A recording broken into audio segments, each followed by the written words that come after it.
Would you like to double, triple, maybe even quadruple the amount you grow and harvest in your garden? Well, it's possible with a technique called succession planting. Yes, succession planting. If you haven't heard of it, it is a great technique, especially for gardeners who have limited space and really are looking to increase their production. And that's hard to do in a limited space. And that's why you have to think outside the box. We've been thinking outside the box on this homestead for a long time. And because we're off the grid and we are self-sustainable, food production is so imperatively important.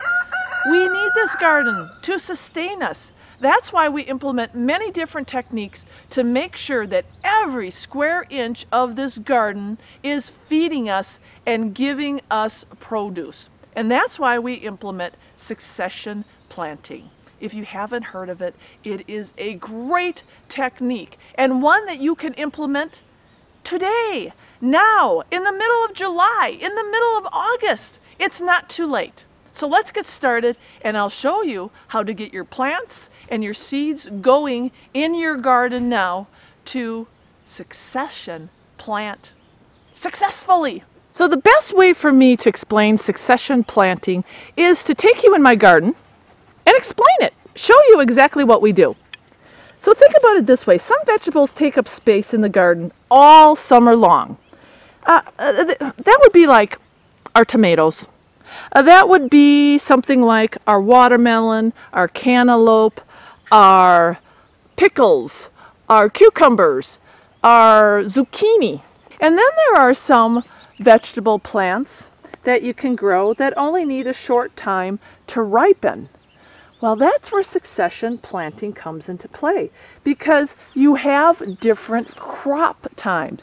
You have your first crop, which matures early. And as soon as it's harvested, what you do then is you pull it up and then you get your second crop ready to go. What you want to do is also in between all of these one-time crops is to plant vegetables that will ripen early so that in that space you can plant again. Produce. This area here is a high intensity area. We've got our cabbage just exploding.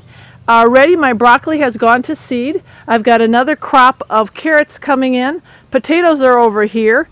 And this area actually had some onions which we just harvested. Now, do you know what Starry planned for this area with succession planting?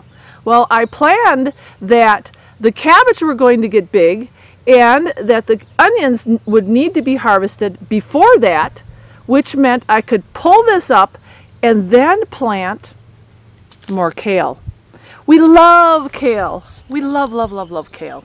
And kale you can plant just about anywhere, but it does need a little bit of shade because when it starts getting 90 degrees with full sun, kale, you know, they're kind of cold weather, like spinach and lettuce. You got to be real careful about too much heat.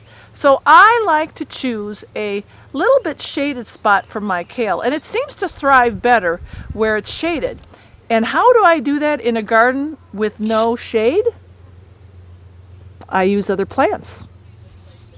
So we're out here today and we are planting some more food in the middle of July so that I can harvest it, eat it, and my garden is also providing the shade for that kale to grow and flourish. So simply what I did here today after I harvested my onions is I roughed up the earth, and look at this beautiful, look at this. Is this not, can you see that? Is that not awesome looking soil?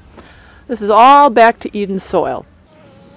So just know, friends, that there are really great charts out there that will help you with your succession gardening. And they do it all in intervals. So you have like a 10-day interval where you have plant recommendations like lettuce and your peas and your sweet corn and your bush beans. And then you'll have like a 14-day interval where you're doing your beets and your endive and arugula. I mean, they've got the whole chart And what you do is you sow these according to the charts. Obviously you have long day, 21-day intervals, you know, carrots and cucumbers and melons, and then you have your 30-day intervals. And if you follow the charts, if you're a chart person, it really works well with when to plant what. Now on our homestead, Starry does the wing it method. I've been doing this for such a long time, I already know what I need and when I need it. And today I do the kale because I want more kale. And today I do it next to the shaded area that was properly planned from my other, using my other vegetables to provide that shade. So you see, sometimes us old women who have been doing, and I'm not old, but I'm just saying I feel old because I've been planting and gardening for such a long time. There really is a method to my madness here in the garden.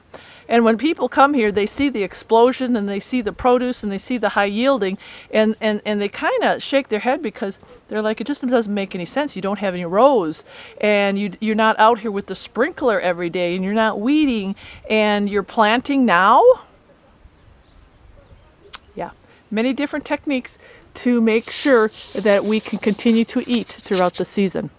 So there we go. We have a little bit of kale in that patch, and then I'm going to go over here and plant the rest. And right here, you don't even know what's underneath those wood chips, but I'll tell you, there are more carrots. Yeah, more carrots. And I planted those just a couple weeks ago next to this other spot here. Those carrots are already flourishing and coming up. So these will be a couple weeks ahead of a succession gardening how-to. You just spread your seeds out there and think outside the box and really think about the different things that you have in the garden when you are successively planting your seeds, and how you can use other plants to shade or not shade. A little planning does go a long way. All right. Okay, my fellow gardeners, now you have yet another technique to implement in your garden to double, triple, and quadruple the amount you grow and harvest. Succession planting. Do it now. Do it now. All right, God bless, and thanks for visiting with me in my Back to Eden garden.